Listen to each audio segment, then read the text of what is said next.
we fight for each night. I'm a constitutionalist through and through, proud of this nation, the home of the true. Values that bind us from sea to shining sea, family, faith, and the land of the free. Hearts full of grit with a spirit that's real. Well, this is Eric Rollins, the Constitutionalist, coming to you live from the podcast layer. Today I've got somebody from Southern California, somebody that I met because of Dr. Douglas Frank, somebody who cares about this country, cares about individual freedom, and cares about election integrity. And he has decided to run for assembly. Welcome, Urson Russell. Thank you, Eric. It's great to be with you today. Assembly District 73. If I've got this right, the major city would be Irvine. That's the big of the three, yeah.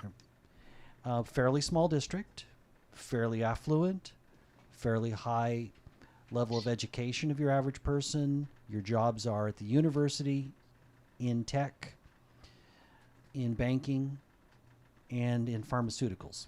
That about right? So very different than a lot of California. Yeah, and most importantly, it's all in Orange County. So I got lucky with a non-county mixed district.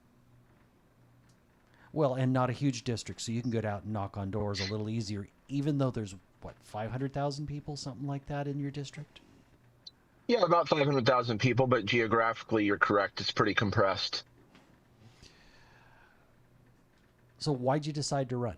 Again, I met you through election integrity. I know that's still a passion of yours, and thank you for that, because we need warriors for that. But why did you decide to combine that with running for assembly? Well, 2020 woke me up like a lot of people with COVID and the election outcomes and things. And when it became an issue to even ask questions, that's what really kind of got my radar lit up, to start to say, well, this is nonsense. You should be able to ask any questions that you want. I mean, it's people can give a response. I mean, it's open public debate and discourse, and it became such vitriol around everything with those things. And so I found some amazing people. We started an organization called Patriot Force California, and our goal was to focus on elections and promoting civic duty. And so that, through meeting Dr. Douglas Frank, got me to go and travel to 24 of our 58 counties over the past 4.5, 5 years. And really opened my eyes up to just the, lackadaisical attitude from so many people at the local level, at county level, at city councils and stuff, that had this almost defeated attitude of, well, Sacramento says, so what can we do about it? And when you really, step back from 50,000 feet and look at California and how it's structured, we have 80 state assembly members, we have 40 state senators, 120 people with the simple stroke of the governor's pen that passes over 1,600 bills every 2 years that impact you as an individual, your family, business community. Everything around your city councils and school boards and your counties have to, well, what's effective January 1st, right? Let's start preparing or adding staff or all these things that just continue to be pushed and pushed and pushed from Sacramento. And to me, that's nonsense that 120 people think they can engineer society for 40 million spread across 58 counties from 1,100 people to 40 million. It's just kind of common sense and the way that I'm made up. And so seeing these elected officials just that constantly either felt defeated or just were filling a seat, I wanted to run for office for my local city council. And there were other people interested in this. There were districted in our city council in Costa Mesa, and there were other people interested as well, some great candidates. And this opportunity opened up to run for State Assembly District 73. So with my experience in elections and traveling around the state and getting a grasp on really this failed government we have at every level, that's what opened my eyes to say, well, this is, I think, is the right time and the right place. And aligning with our 250th anniversary of our Declaration of Independence, and voter ID is going to be on the ballot. A lot of those things aligned that said this would be a good election to go and run run and be able to connect with voters. And whether I win or lose in November, I can continue building a movement around good government like I did with elections. And so that's what originally got me interested to even look at and consider this. And since then, I've been very fortunate to build out what I think is a winning model and a message to voters that isn't pointing fingers and blaming someone else, that is real tangible solutions that we can believe in, and then make sure that if I'm elected, or when I'm elected, I should say, that we show that accountability and transparency and real tangible improvements. So that's what's got me interested in it. I'm fascinated by this political machine and just the division and all the other setbacks and challenges.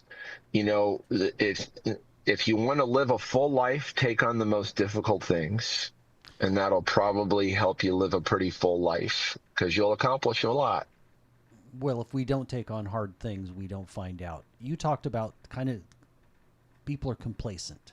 Like, well, my vote can't make any difference. I'm going to point out a couple places in California where they did make a difference. My little city of Clovis that I'm sitting in now grabbed local control back when it came to COVID, and we reopened May 9th, 2020. We shut down, March 18th? And yep, somewhere around there. We reopened. Now, my little city's not perfect, but we made a difference, and local government could make a difference. You've got a town that's just a little north of you in Huntington Beach, where they demanded some things and at least got a lot of headlines. I realized that the judiciary went against them on their voter ID, but they got it through. They passed it locally. That's huge. Sure. So we all have to get out there and make a difference. Everybody wants the privileges here, but they don't necessarily Well, one want to do the city work. goes and wants voter ID, right? You know, and people need to know that was not the city council waving their wand and going, we think what's best. That was put to the vote of the voters. Mm-hmm. And they decided that. And now Sacramento, using our own tax dollars, gangles of attorneys with endless budgets, threatening a little local beach community that how dare your citizens have a mind of their own and decide they want voter ID for their elections. And that's really the rig, and that will continue to happen that way when one city thinks that they're going to represent their constituents, until 50 or 100 other of our 485 cities, when they see one city being picked on by the state, go, well, we'll do that too. You can add us to that lawsuit. Let's go ahead and see you sue 100 of us. And that's the strength in our local communities. But when you have people filling seats that go, oh, well, Huntington Beach is being sued, let's wait and see what happens to them, and then we'll decide if we're going to fight for our constituents. That's a race to the bottom, Eric. That's not a way to represent your constituents, because Sacramento has shown over the past 15 to 20 years it's continuing to centralize control. It's not some nuance, right? Like there's a very, very clear pattern of its misbehavior. Well, and you need strong people locally to know how to stand and fight together with other cities. Well, if we're talking 1,600 people, excuse me, where's my 1,600 coming from? Sorry. Bills passed in the last 2 years. Yes, 1,600 every 2 bills. years. My point on that is, if that many come through, Sacramento can't possibly be funding all of those. All of these make a direct difference in everybody's lives because unfunded mandates we all pay for. It's just a different way to impose both control and taxes. And it requires every other municipality respond and react. It requires every business to respond and react, every family to respond and react. It's 55 bills a month. Now, they don't pass them generally that way. A lot of the bills, unfortunately, get stacked up towards the end of the legislative session. And Governor Newsom's record in a single day is over 200 bills, and over a weekend is over 400 bills signed all at once. You know, it's nonsense the way Sacramento works. But unless you've got a portion, at least, maybe a majority of the counties that go, no, we're not doing that. Assembly Bill 1955 that was going to pressure, coerce, threaten teachers to lie to parents about some gender confusion with their child. That's a conversation that belongs in the home, not in the classroom. And yet we have very few cities of the 485, very few school boards of the hundreds across the state that should have immediately passed a resolution if we had good government that said, California, Sacramento, you guys are great, you're creative, we love it, but if you think we're going to allow a teacher to lie to a parent in this jurisdiction, like literally, and I mean this, not like put down the glue bottle, like you are literally like huffing paint fumes. If you think in our local city or our local school board, we're going to allow a teacher to knowingly deceive a parent about their child's well-being, but we didn't, and that's why that the laws like that pass routinely over and over again, because we don't even have local government that's defending us or sticking up for us. And what local government expects us to be the one to analyze 55 bills a month? That's nonsense, Eric. Well, I think basically a large part of it is that there's just a lack of courage. Not only is it overwhelming, they've purposely set up a system that is overwhelming, where it's not very transparent, where it's hard to figure it out, but it's also, you pay a price for standing alone. And until other people are willing to stand, this is a tough thing, because it's the guy that stands alone first that I think has the hardest time. If there's 10 people with Huntington them, Beach as a city, Chino Valley as a school board, Shasta County on elections, every one of those had a direct authoritative response from the state in an urgency manner to go and inflict their pain on a little local community and what their constituents thought was important.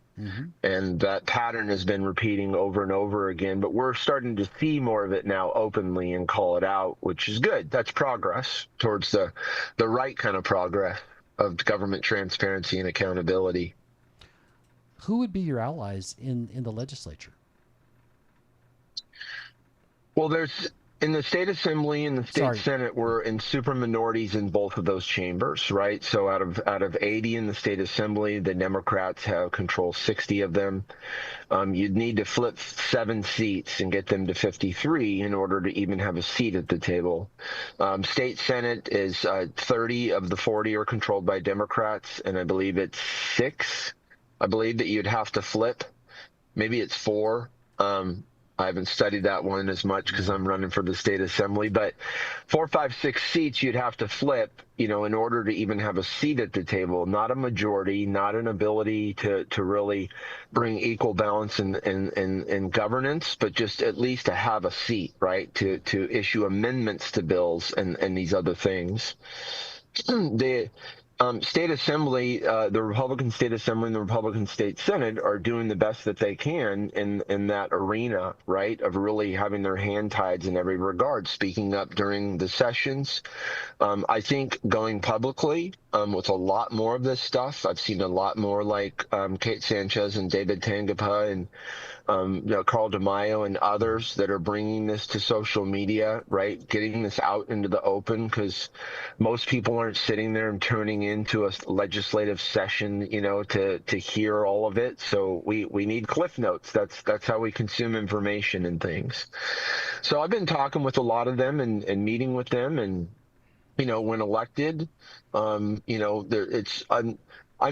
want to go there to represent the people. And so I don't know how the process works, like with committees and commissions and all those other things. But if there's any change or refinement that I'm not allowed to say certain things or speak out about certain things or bring certain things up because I've got this kind of committee position, my preference would be to not be on a committee and just continue to do the work, expose the fraud that's out there. It's just in the tunes of billions at the state level, and it's in the tune of millions or tens of millions at the city and county level. My city in Costa Mesa, we have 110,000 people, had the same population today as we did in 2000.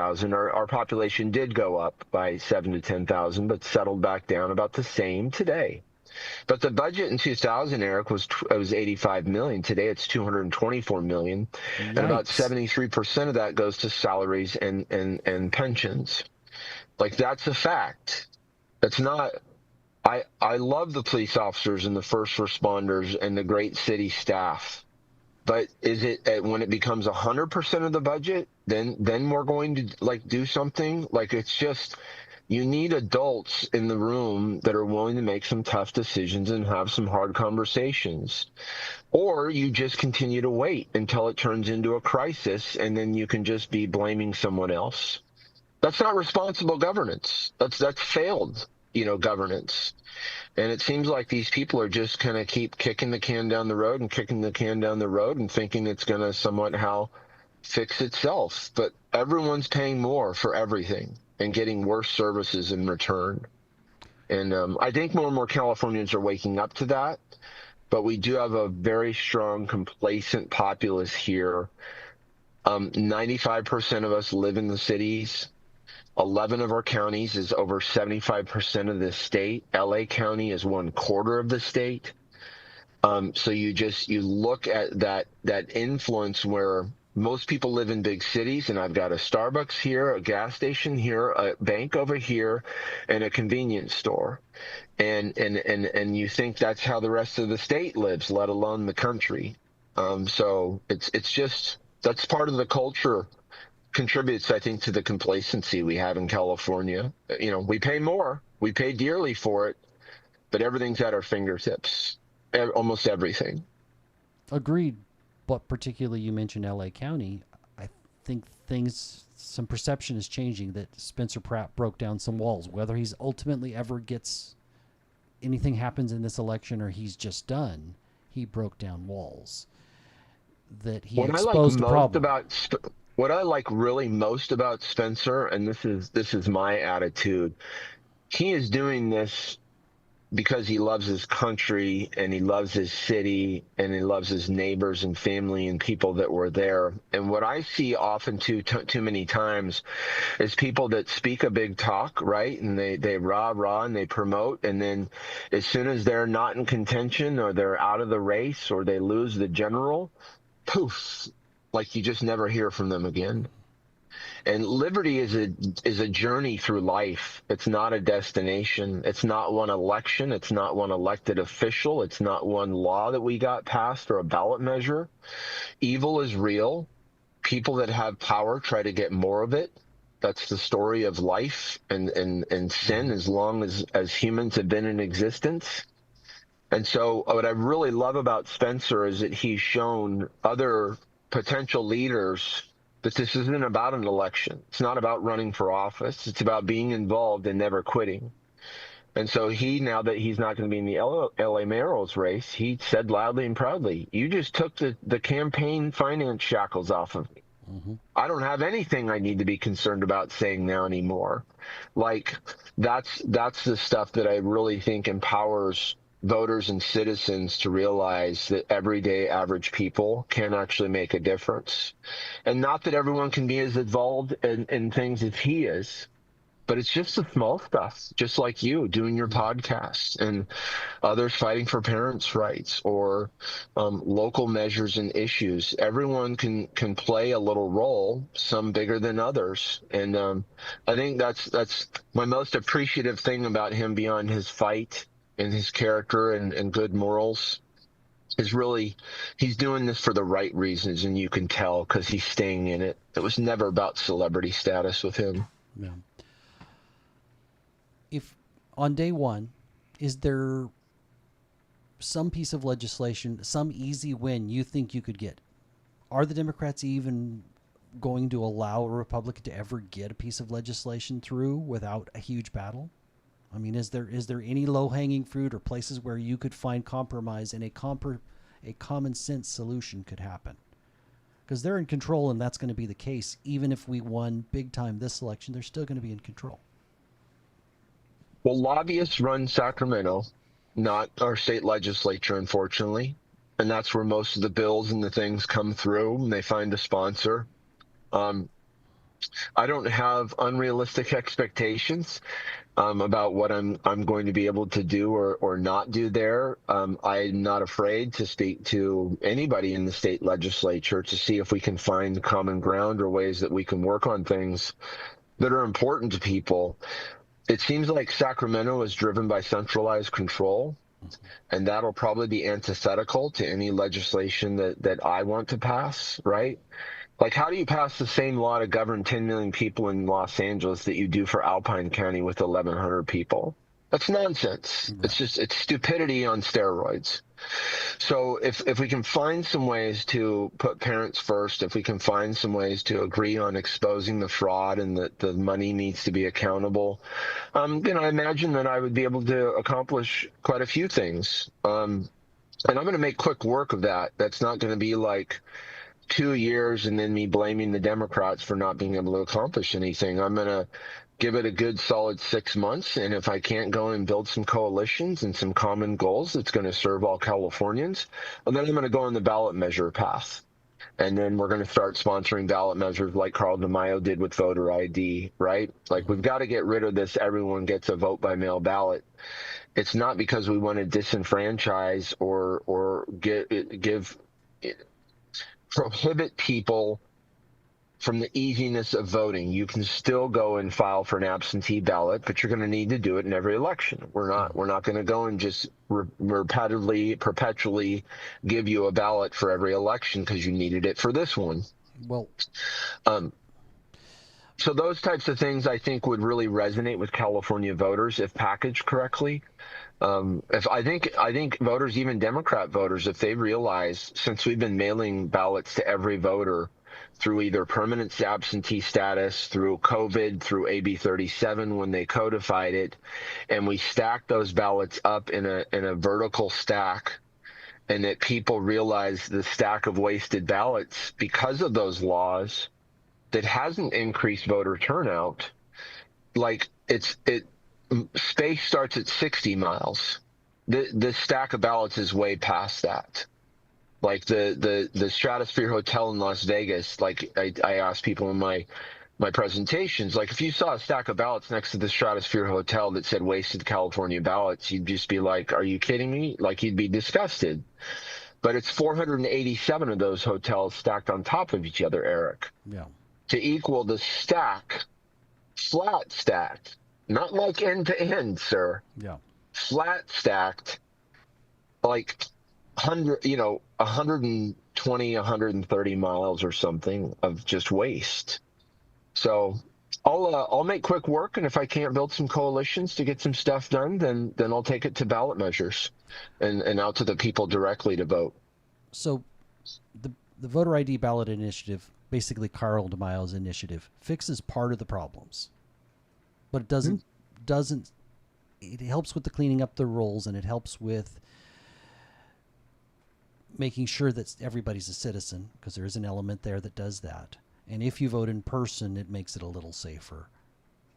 But there's all these vulnerabilities if we don't have clean rolls, and frankly, if we've got somebody like Shirley Weber rather than Don Wagner, I believe that's who's running against him, she's done everything she can to make the process hard to follow, take forever, and always erred on the side of, well, we got to make it as easy to vote. Well, the problem with that is my vote, if I vote differently than, say, somebody else, and they cheated, you cheated me out of my voice, my First Amendment right. I see voting as kind of an aspect of the First Amendment, a way to express my opinion. Well, it's actually in our California Constitution. Article 2 is voting. So we've got state constitutional, very clear protections on voting, in the state. So but it's why not would just we the follow, U.S. Constitution. Why would we follow that? Because we don't. Well, so two things. Well, let me touch on Shirley Weber. Number one, she has a degree in communications and education. She's a smart lady. The problem is this. Our election systems are a high-tech cybersecurity data management system, and that's not the degrees that she has. She has degrees in communications and education. 2 more than I have. I'll give her credit. She's a smart lady. But the systems that she's managing were created decades ago. And so she has no idea what she's doing. And I will say that proudly. I'll say it in front of her face. She has no idea. The election administration system is being handled through DFM and Associates, which is handling the voter roll election administration through their EIMS and RIMS platforms. You've got Dominion Software, Hart InterCivic, ES&S, Smartmatic in LA County. All of these things are moving in continual flux. And there is nothing that the state is managing that actually has 100% control or confidence in that. So she's really a ministerial role there in her function as the Secretary of State, which is unfortunate. And when laws come to change the election systems, I would do a gentleman's bet that that's not coming from her brain trust and her inspiration on how to further control and centralize the elections. I believe that comes from outside lobbyists and influence who write these. Then she goes and sponsors or helps promote it to the legislature to get it done. And that's kind of the system and the process.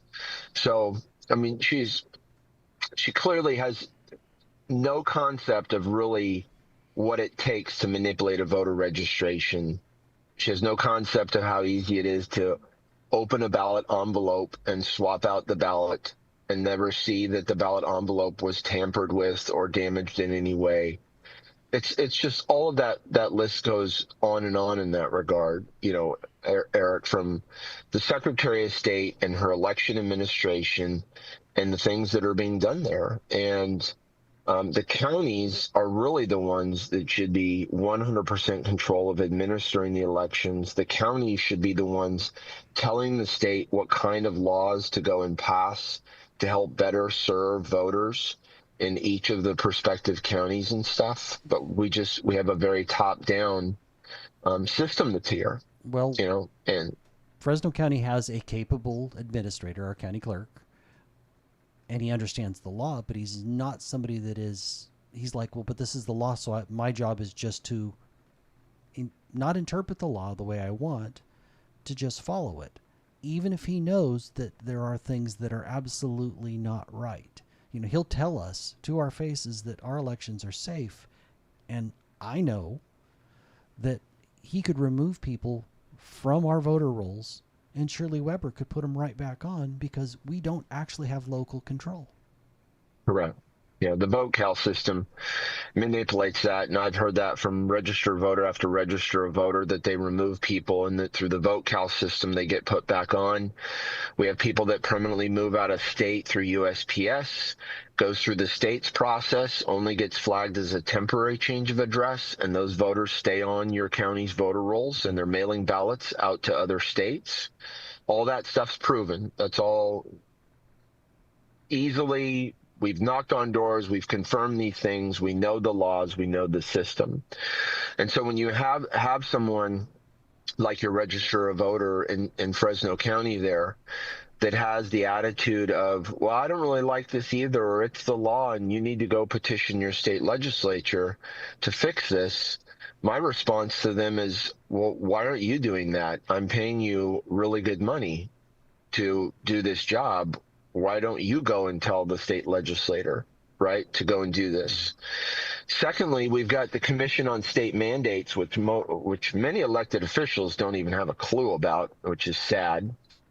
But the Commission on State Mandates is a body that says when the state pushes something to the county or the city and they are forcing them to implement this, that the city and the county can file for reimbursement to get reimbursed for those expenses. Now, at the end of the day, Eric, right, it's one pocket of tax dollars or another pocket of tax dollars, right? So this isn't like, oh, we're saving the county money. You know, it's coming from one pot of money somewhere. And so they're not even filing these. Like, the process, I've come to learn, is so prohibitive, so lengthy, and the results are so dismal from getting an actual claim approved to actually win this money back that the counties just don't even try. Like, no, I mean, and so how about, like, if I was register a voter, I'd be on our monthly call that we have with the CACEO, the California Association of Clerks and Elections Officials, and I'd be asking them, who's on with me? Let's all figure this out together. And let's get 30 of us to go and file this all at the same time So the Commission on State Mandates is like, whoa, this looks like a big deal. Right. Instead of just wanting us doing it and then being disqualified from or being rejected. Like that's a plan, right? That's someone that's trying to go and solve problems and redress people's grievances. And most of our registers of voters just they don't have the political will for that. They want to not ruffle feathers, don't piss anybody off, earn my 10-year or 17-year or whatever it is till I get my retirement and pension, and then I'm free to go, right? I'm free then to do whatever it is that I want. And that's the repetitive cycle. We see that all across the state. Clint Curtis in Shasta is the only one I've seen in Net so far that's really been trying to push the envelope. He's live streaming ballot images. They don't have any voter's name on there. There's no way to identify that with a voter. Right. But he's live streaming every ballot before it goes through tabulation, and the public can self-tabulate and compare the results. And the state tried to stop him. But fortunately for him, he's a trial attorney, so he was able to knock that one down pretty quickly. But what's the concern, Eric? Right, because like once the ballots literally removed, what's the concern of ballots transparent to the public that they can tabulate their own results? It's just wild, sir. Well, I want people to realize, and you said this, but I want to emphasize this point, that once it's removed from the envelope, you have no idea whose ballot that is. No.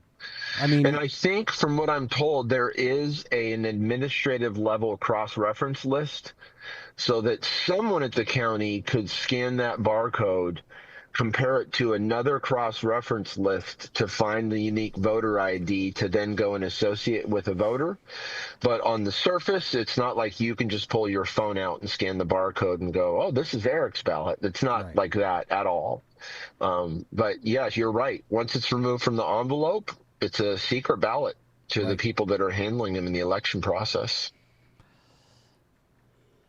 Where would you watch? Where would you put your focus if you were somebody that was watching what was going on with the election? Where would you put your effort? The ballot processing center, the central ballot processing center. Yes, there are issues that happen at the individual vote centers with people, issues with their records or things or untrained staff. But we have to realize 80% basically of every ballot cast, no matter what county it's in, is cast by mail. Now, when I say cast by mail, your voters need to understand if it's in an envelope, that is voting by mail. It doesn't mean, oh, no, I didn't use USPS. I put it into a secure drop box. That's still voting by mail. No, I went and walked into the vote center with my ballot in an envelope and stuck it into the little secured box inside the vote center. That's still voting by mail. Here's the difference. When you vote by mail, your ballot envelope is going to be inspected, reviewed by someone else to confirm that it's actually you and that you're eligible for that envelope to be opened and your ballot to be processed. When we vote in person, we're speaking with someone directly. They're asking for our name and our address. We're getting a ballot, and that ballot will go through no more scrutiny once you have cast that ballot in person. So even though now they make you sign, but they don't actually check that signature if you vote in person?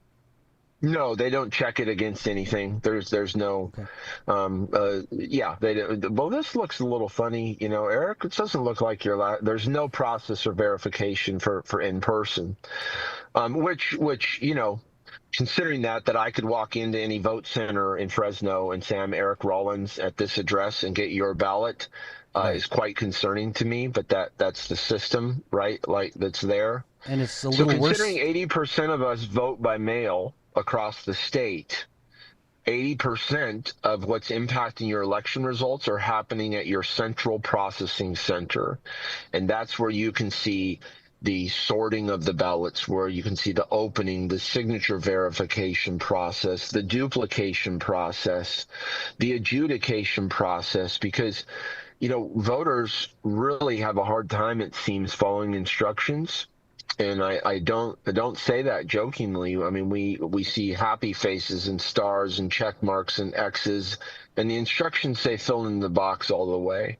Right. The instructions say pick one candidate for governor, but they pick one in each of the three columns, therefore picking three candidates for governor and canceling out their vote for governor because they overvoted. So you see all of that stuff in the election administration ballot processing. You really don't see that stuff at the vote center. And that's where I think it really becomes telling. I've trained and given tours to over 200 people in Orange County, and everyone that goes through and sees the amount of steps and the amount of processes and realizes, if I just cast my ballot in person, all this expense goes away. We get faster results. They're like, I'm never voting by mail again. Like, we get 11 days in Orange County to vote in person, 2 weekends. There's really no excuse for it, to wait till the last minute and then turn it in by mail and not have it processed for days or weeks. So are you a Voters Choice Act, VCA county?